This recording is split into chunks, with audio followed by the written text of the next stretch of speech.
Assalamualaikum warahmatullahi wabarakatuh. Perkenalkan, nama saya Maslang. Saya owner Maslang Store ya, yang bergerak di bidang percetakan dan juga sablon dan juga syuting video dan foto dokumentasi ya teman-teman. Saya lulusan SMK Negeri 1 Pujon tepatnya tahun 2019 ya tepatnya. Sekarang saya berumur 21 tahun, baru lulus sekitar 2 tahunan ya, sekarang 2021. Saya sudah menggeluti dunia percetakan sekitar tahun 2018 ya. Saya sekitar tahun 2018 itu semester 2 kelas 2 habis PSG ya. Terus waktu itu ceritanya kan kita anak-anak sekolah itu kan bingung kayak gimana bisa kayak beli paket data ataupun yang lainnya, tapi tanpa minta duit sedikit pun dari orang tua gitu loh ya. Terus salah satu temanku di kemudian hari itu kayak punya rencana gitu loh, kayak anak teman-teman wanitaku itu kayak punya rencana kayak buat bisnis kecil-kecilan lah. Waktu itu pas waktu booming-boomingnya foto polaroid lah, waktu itu teman-teman buat foto polaroid gitu. Terus aku ikut-ikutan dan sampai sekarang semakin lama semakin berkembang gitu ya, kayak produk-produknya makin banyak gitu. Terus juga melayani apa aja juga semakin banyak kalau sekarang.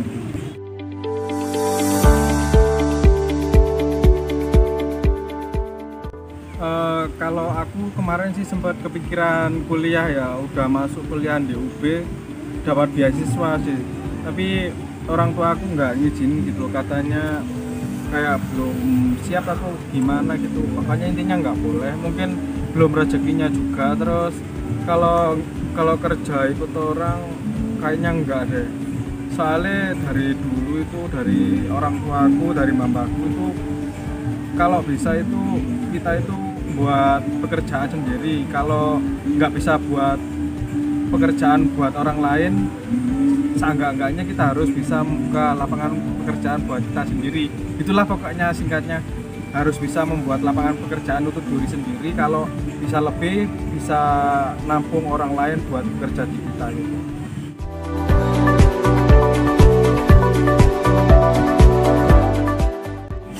Ya seperti yang saya bilang tadi, awalnya itu aku itu bangun usaha ini tanpa modal sedikit pun, bisa dibilang ngutang lah awalnya, ngutang ke orang tua buat biaya cetak awalnya. Kan kita awalnya juga nggak punya mesin, nggak punya kayak peralatan yang besar-besar lah. Awalnya itu kita kayak istilahnya ngelempar di orang, desainnya tetap di kita, tapi ngerjakannya kayak nyetaknya itu kayak banner dan lain-lainnya itu di orang gitu loh ya. Jadi di percetakan besar, jadinya kita desain cuma modal desain dan cuma modal promosi aja udah bisa jualan sih. Kayak awalnya kayak gitu. Awalnya dari teman-teman ada di sekolahku tak tawarin kayak jualan polaroid dan lain-lainnya, itu banyak yang minat. Terus kayak bisa bikin yang lainnya apa tidak mas, bisa mau bikin apa, kayak mau bikin ya apa kayak banner, stiker, terus cetak foto, RR-an itu sama figurai, terus cetak apa aja kayak kado-kado gitu. Terus lama-lama kan orang itu jadi tahu kita itu jualan kayak apa, apalagi kita fokus dalam satu bidang percetakan gitu awalnya. Sekarang sih mau ngembang ke sablon Pak, sekalian sih rencananya, sudah jualan di Shopee juga.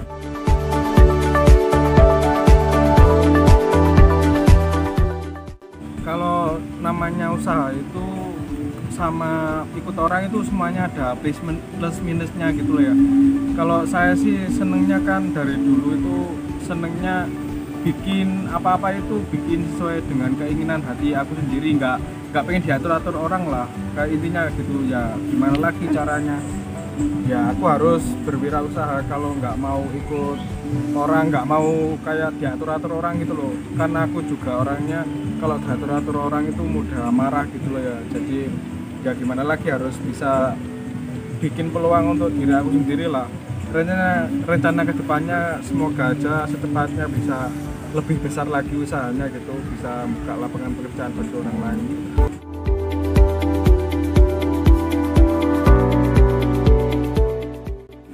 Kalau minusnya kalau kita nggak punya alat itu orang itu pasti kayak mudah meremehkan sih, tapi ya bagaimana pinter-pinternya kita lah untuk mengakali itu semua.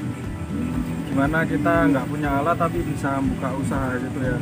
Ya kalau soal kualitas sih kita mesti biasanya melakukan review produk ya gitu, jadi customer bisa kita kayak apa, kita tunjukkan videonya jadi ya, biar lebih percaya gitu ya.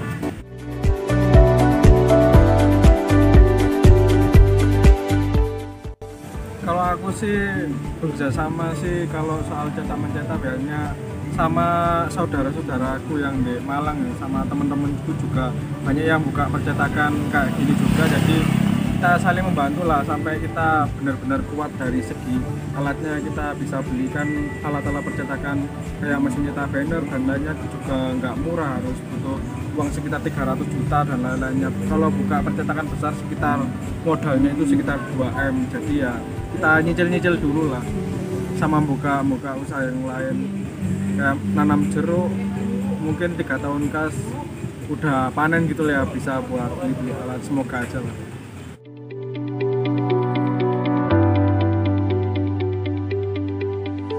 Kalau sekarang ini yang paling sering dipesan banner, stiker, sama cetak foto sama figura gitu ya. Terus foto polaroid juga masih banyak. Terus yang produk yang lainnya itu kayak sabun plastik itu sekarang juga banyak gitu ya, yang kayak pemain-pemain ini masih dulu kayak kartu nama, ID card juga belakangan ini juga banyak ID card buat yang sertifikat COVID itu loh. Terus sama cetakmu dan cetak-cetak yang lainnya banyak yang belakangan ini, tapi paling sering stiker, banner, sama cetak-cetak foto sama figura.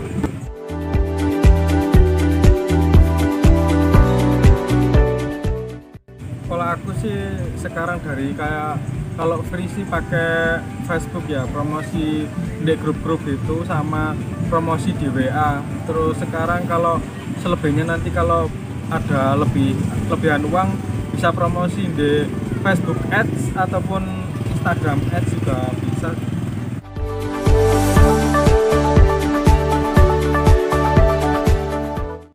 Kalau rugi sih sering sih, kalau namanya usaha ya sering rugi ya, kayak sering ditipu orang gitu pastilah, karena kan kita juga sistemnya bayarnya di tempat ya, kayak barang udah jadi baru dibayar, jadi harus hati-hati lah kalau sama orang-orang yang belum terpercaya.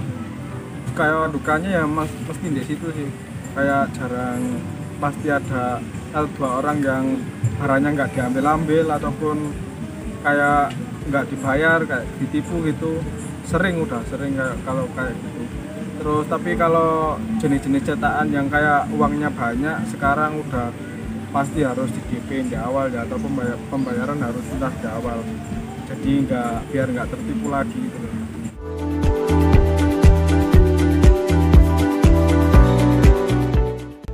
Kalau sampai sekarang sih pol banyak itu, paling banyak itu sekitar 700 ya, belum sampai jutaan gitu ya. Dan kalau susahnya juga itu pas waktu hujan dulu kan, pedaku pas waktu masih faster ya, kayak sepedanya itu kayak sejenis kayak sepeda Vega itu lah ya, itu kabulatornya itu kan buka, jadi kalau pas waktu hujan itu kayak takut mesti kayak takut kemasukan air. Terus juga pas kayak di kan kayak kickstarternya itu loh, itu kayak agak ke belakang, jadi kalau pas mancal itu susah itu loh. Tapi kan kalau sekarang udah ganti yang Vario yang baru ini udah enak sih. Dulu bawanya itu kayak di samping setir itu aku taliin pakai aku masukin ke kresek gitu, habis dari percetakan besar itu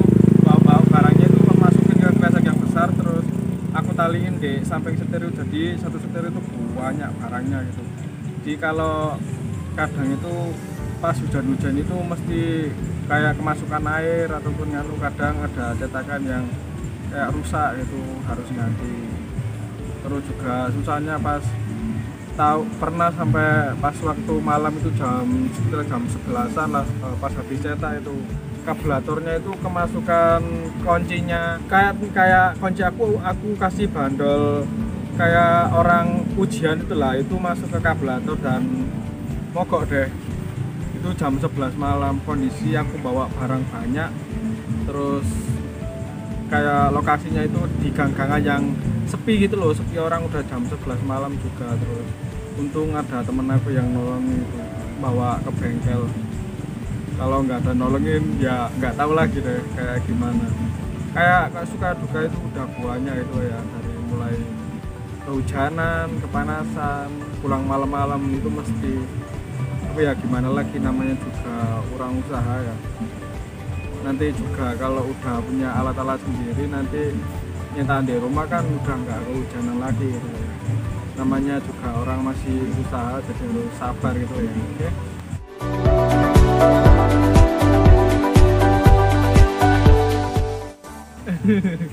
Namanya orang usaha bekerja keras itu yang pertama untuk diri sendiri lah, selebihnya buat orang tua dan juga orang lain, bisa punya cita-cita untuk membahagiakan orang tua dan juga bisa membuat lapangan pekerjaan bagi orang banyak gitu sih. Intinya kayak aku kayak gitu.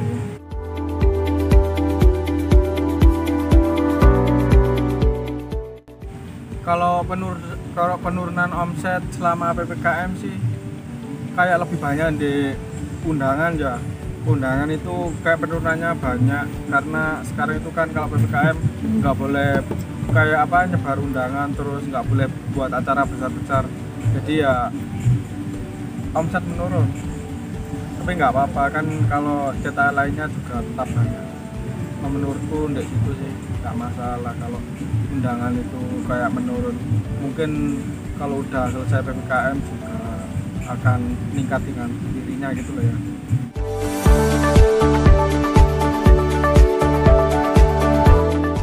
Kalau aku sih yang pertama kepercayaan sih, kalau bisa itu kita mengerjakan sesuai dengan deadline, ataupun sebelum deadline udah selesai, udah dikirim ke rumahnya orangnya gitu ya. Kita kan juga ngantarnya juga free ongkir gitu, jadi kayak customer itu bisa lebih gitu ya, kayak ada pengalaman tersendiri ya. Kalau kita yang order terus kita ngantar sendiri barangnya, itu kayak customer lebih kayak senang gitu loh ya.